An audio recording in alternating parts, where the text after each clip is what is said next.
اعمال کا دار و مدار نیت پر ہے، اسی طرح سے اعمال کا دار و مدار ان کے خاتمے کے ساتھ بھی ہے. تو اگر ایک انسان اس طرح زندگی نہیں گزارے گا تو اس طرح کی یعنی اس کا اختتام ایسا کیسے ہو سکتا ہے؟ تو میں سمجھتا ہوں کہ جو چیز ایک طرح ہمارے اس گفتگو کے اندر اکثر رہ جاتی ہے وہ یہ ہے کہ وہ کون سی کوالٹیز ہیں، وہ کون سی عادتیں ہیں جو ہمارے اندر ہونی چاہیے تاکہ ہم ان رول ماڈلز کو فالو کر سکیں جن کے بارے میں ہم اتنی بات کرتے ہیں. تو میں سمجھتا ہوں کہ ہمیں ایک ایسی قوم بن چکی ہیں جو کہ نا بولنے والوں کی قوم ہے، یعنی ہر بندہ تبصرہ بھی کر رہا ہے، بات بھی کر رہا ہے، لیکن اپنے اوپر عمل نہیں کرنا چاہتے. ان لوگوں سے جن سے ہم محبت کا دعویٰ کرتے ہیں، چاہے وہ سیدنا حسین ہوں یا وہ نبی کریم صلی اللہ علیہ وسلم ہوں یا دیگر صحابہ ہوں رضی اللہ عنہم اجمعین، ہم ان کی بات تو بہت کرتے ہیں لیکن ان کی طرح بننے کے لیے شاید ہی کوئی لوگ ہیں جو کہ ایکچولی اپنے آپ کو تیار کرتے ہوں. ضیاء بھائی، یہ بہت امپورٹنٹ بات ہے جو آپ نے کی. دیکھیں، بنیادی طور پہ ہمیں یہ سمجھنا چاہیے کہ رسول اللہ صلی اللہ علیہ وسلم کی زندگی میں کیا کوئی ایسے واقعات ہوئے یا نہیں، یعنی جس میں دکھ اور تکلیف کا پہلو بے شمار ہوئے. آپ سے زیادہ کس نے تکلیف سی؟ اللہ کے رسول صلی اللہ علیہ وسلم خود فرما رہے ہیں کہ اللہ کے نزدیک امتحان اور آزمائش میں سب سے پہلے انبیاء پر سب سے سخت آزمائشیں آتی، ثم الذین یلونہم ثم الذین یلونہم، پھر جو جتنا ان کے قریب ہوتا ہے اور ان کے راستے پر چلتا ہے اتنی آزمائشیں آتی ہیں. تو انبیاء نے سب سے زیادہ آزمائشیں دیکھی. اللہ کے رسول صلی اللہ علیہ وسلم نے کس قسم کی آزمائشیں نہیں دیکھی، کیسے کیسے تکلیف کے دن نہیں دیکھی. آپ سے پوچھا حضرت عائشہ نے کہ اللہ کے رسول آپ کی زندگی میں بہت سے زیادہ تکلیف کا کوئی دن آیا؟ آپ نے فرمایا عائشہ آیا جب تمہاری قوم نے میرے ساتھ طائف میں جو کچھ کیے. بالکل، طائف کا واقعہ کتنا دردناک ہے. لیکن کیا ان سارے دردناک واقعات کو اللہ کے رسول ہر سال سیلیبریٹ کرتے رہے؟ نہیں، ایسا تو نہیں. اچھا، کامیابیوں کو سیلیبریشن کی بات کریں، کیا اللہ کے رسول صلی اللہ علیہ وسلم نے بدر کے دن کو ہر سال سیلیبریٹ کرنا شروع کر دیا تھا؟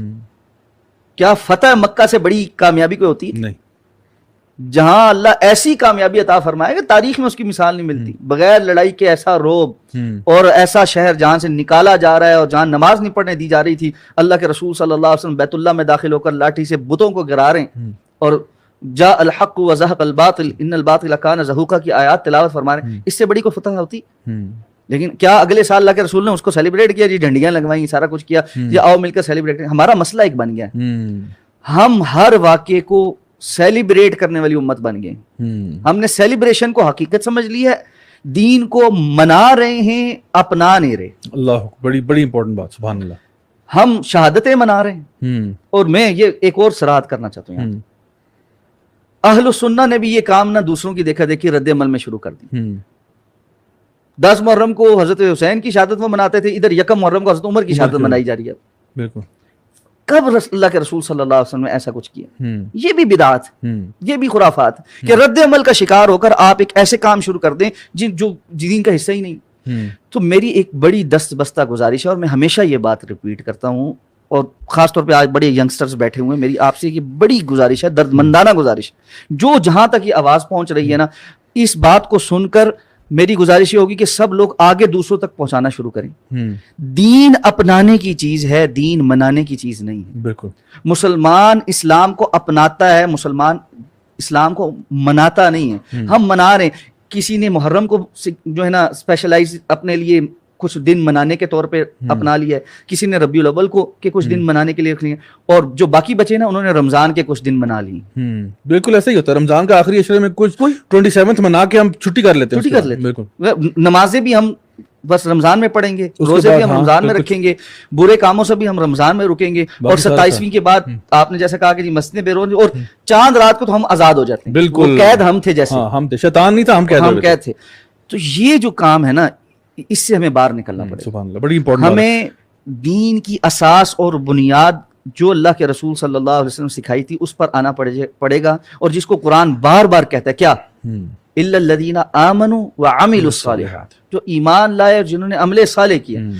پریکٹیکلی آپ کو جب تک تبدیل نہیں ہوتے، یہ کوئی طریقہ کار نہیں ہے کہ آپ 10 دن رو لیں، پیٹ لیں، ماتم کر لیں، مختلف مجلسوں میں بیٹھ کر ان کا تذکرہ کر لیں، قطع نظر اس بات کی کہ اس کی شرعی حیثیت کیا ہے. اب تو باقاعدہ میں پھر وہی کہہ رہا ہوں، سنجیدہ فکر سیاہ علماء بھی واضح طور پہ بتا رہے ہیں کہ بھائی اس پیٹنے کی کوئی جو ہے نا کوئی حیثیت نہیں، شرعی حیثیت کوئی نہیں.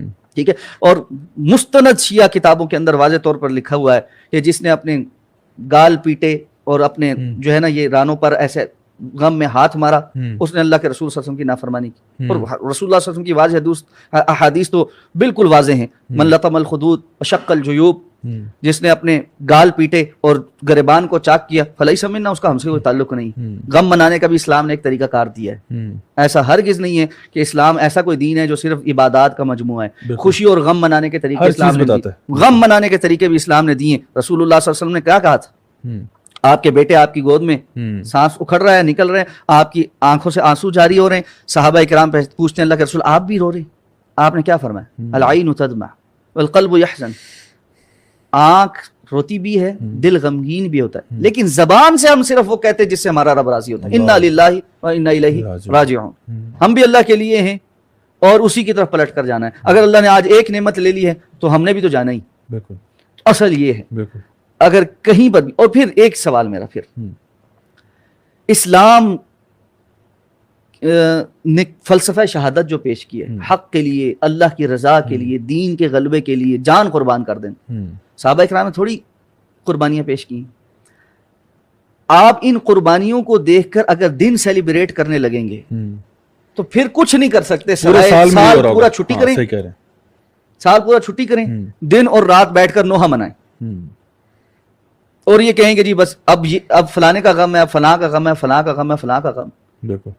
یہ اسلام نہیں ہے. اسلام پریکٹیکل ہے اور وہ یہ کہتا ہے کہ ان ساری چیزوں کو سمجھ کر ان کی دکھ اور تکلیف کو مانتے جانتے اس احساس کے ساتھ باوجود آگے بڑھو. اور اصل میں ان لوگوں کو، ان شخصیات کو اپنا رول ماڈل بنانا ہر اعتبار سے، یعنی ہر انسان کی میں ان کی طرح بننا چاہتا ہوں. کیونکہ جس طرح بھی آپ نے ذکر کیا کہ ہم لوگ اسلام منا رہے ہیں، اسی طرح آپ دیکھیں کہ ویسٹ میں بھی وہ بہت سی چیزیں منا رہے ہیں. وہ فادرز ڈے مناتے ہیں لیکن ابا جان کو شاید وہ گھاس نہ ڈالتے ہیں سارا سال.